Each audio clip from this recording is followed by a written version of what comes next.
ever wondered what it takes to truly reach your potential?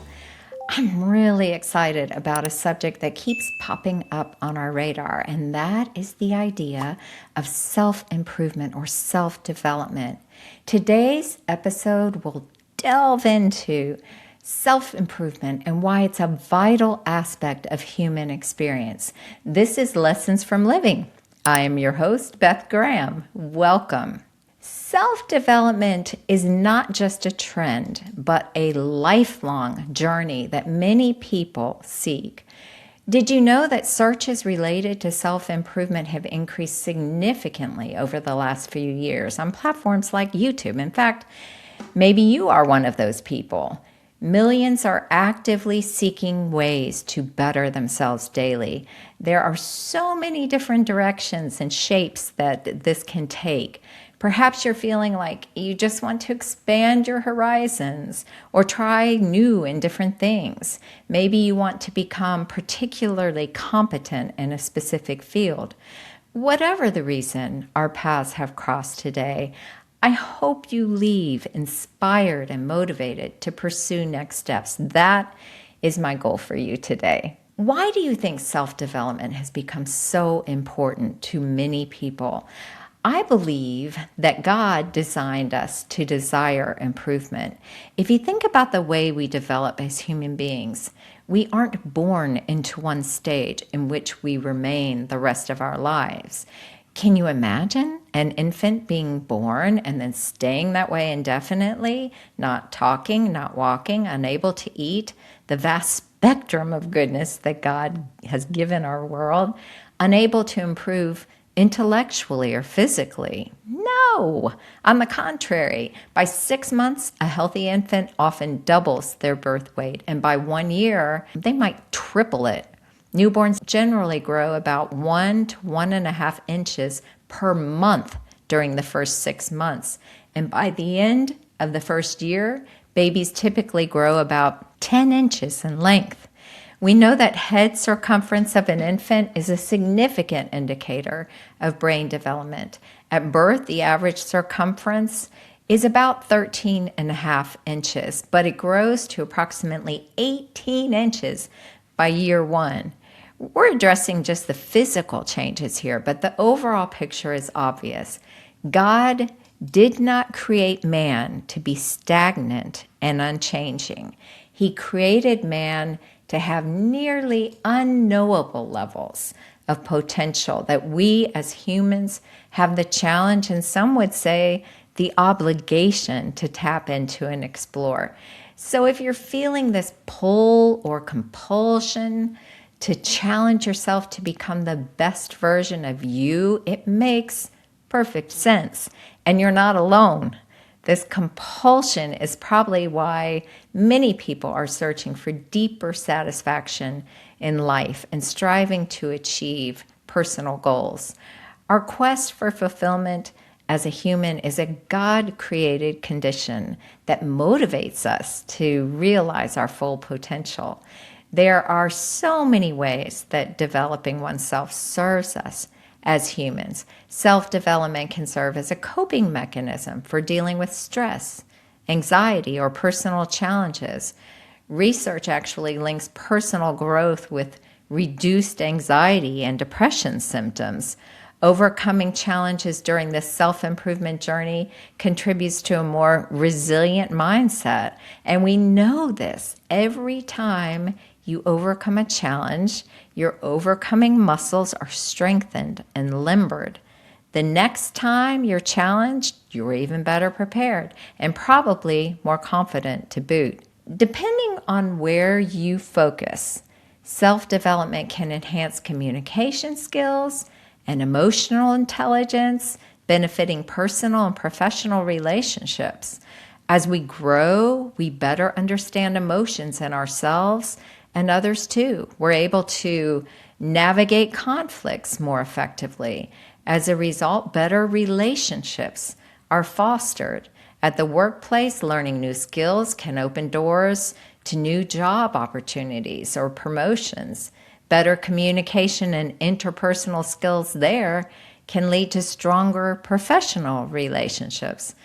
Self-improvement is not a one-time event, but a continuous journey. Our goal should be to adopt a mindset of lifelong learning and growth. And it's important to keep in mind that even small steps taken today can lead to significant improvements over time, particularly if they are taken consistently over time. So, what does this look like, practically speaking? Well, obviously, you need to reflect on your own self-improvement goals. You need to think about areas you may want to explore further. We've talked about tools like journaling or mindfulness on this program to help identify your strengths and weaknesses.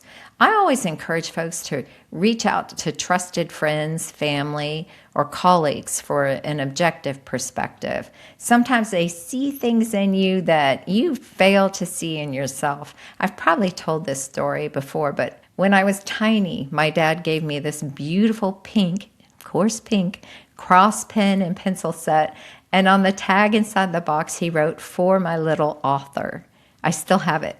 He knew even then that I had giftings in the written language. My dad called that out in me. How about your core values? Have you determined what they are? Because often awareness of those values will lead to long-term goals, to find focus areas of improvement. And then you need some kind of plan, right? I'm not going to get into the specifics of goal setting because my guess is that you're already familiar with the process. But the SMART system, that is making your goals specific, measurable, achievable, relevant, and time-bound, is truly acclaimed as an excellent system for implementing any kind of goal. So look that up if you're not familiar and apply the system to your self-development goals. I think one of the most critical points at this stage is to prioritize your development areas.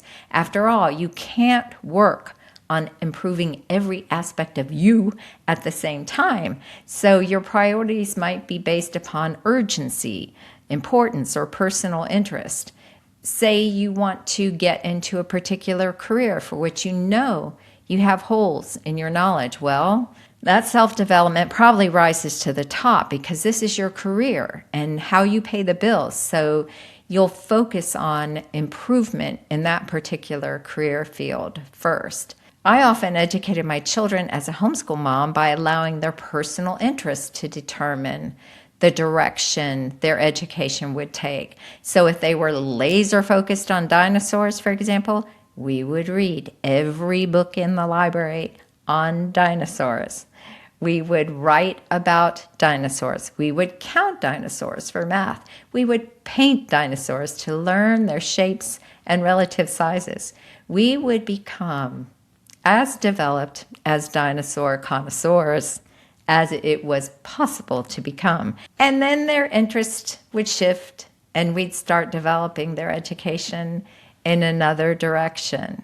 But that's goals set by personal interest. So say you want to become more physically healthy, and that's important to you. You can listen to health experts on podcasts. You can read books on wellness and health. You can join a gym and attend a seminar on nutrition. There are literally hundreds of directions you can take this. And what's so fun about it is that truly the world is your oyster. You have access to so much information between the internet, the library, all of the content out there, and much of it is free. So your personal development doesn't even necessarily depend upon the size of your wallet, which is great. While I really love the idea of being intentional and strategic in the way you prioritize your development, I think if I'm being honest, much of the time, my self-improvement is driven by what's coming up next. So for example, I want to start a podcast. Well, I have to learn about mics and lighting, cameras, recording apps, and devices, how to improve my speaking. This is one that is actually rising on my priority list. I've been wanting to improve my speaking for some time now, and I'm actually thinking about doing it in a public kind of way so that you can make fun of me and all the mistakes that I'm sure to make. So that's one example. And here's another one. I know I mentioned last year that prior to our visit to Italy, I studied Italian so I could communicate, at least in a rudimentary way, with the locals. I've always felt it's respectful of visitors to at least make an effort in this regard. You're saying, I'm not just here visiting for my own benefit, but I also care about the inhabitants of this country enough to put an effort to be familiar with their language. I think it's a considerate thing to do. And so Italian became my priority for 6 months. And now we're off to Peru in the fall. And so I'm dusting off my Spanish speaking. And you never know how these efforts towards self-development will serve you. In Spain, for example, I met a bakery owner who was quite amused that I was attempting to make my order in Spanish. And so he very patiently took the time to help me with the language, correcting my grammar even while this line developed behind me. And it gave us an interaction that we wouldn't have had otherwise. So learning is a great way to develop yourself as a human. I actually have a minor in Spanish. I took a lot of it in school, but never really became fluent. But I can understand a fair amount of it. Here's another funny story. Another year we were having some landscaping installed, and I was out there talking to the supervisor about my vision for the project.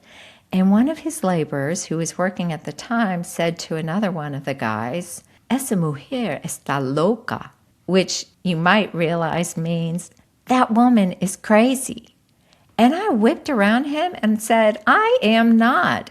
He was mortified, and so was his supervisor. As I said, you never know how self-development will serve you. You can see how leaning into what is next in your life can lead your self-development priorities. And to that end, it's necessary to have a growth mindset. You're going to have to develop this hunger for learning and bettering yourself in all ways for the rest of your life.